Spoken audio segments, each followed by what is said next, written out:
Ռումինիայի հայոց թեմը հանդես է եկել հայտարարությամբ, որում մասնավորապես ասվում է. Հայոց եկեղեցու հոգևորականների դեմ հարուցված քրեական գործերն ու դատավարության ընթացքը բազմաթիվ տագնապներ եւ հարցեր են հարուցում, թե իրենց աննախադեպությամբ եւ թե դրանց ընթացքի արդարության եւ թափանցիկության առումով։ Այս դժվարին օրերին մենք միասնաբար կանգնած ենք նորին Սուրբ Օծություն Տեր Գարեգին II ամենայն հայոց կաթողիկոսի կողքին,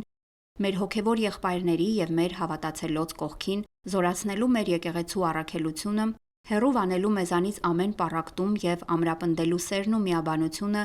ի շահ մեր ազգի եւ պետականության։ Կոչ ենք անում Հայաստանի Հանրապետության իշխանություններին առաջնորդվելու արդարության, թափանցիկության եւ օրինականության սկզբունքներով եւ հանձնառությամբ,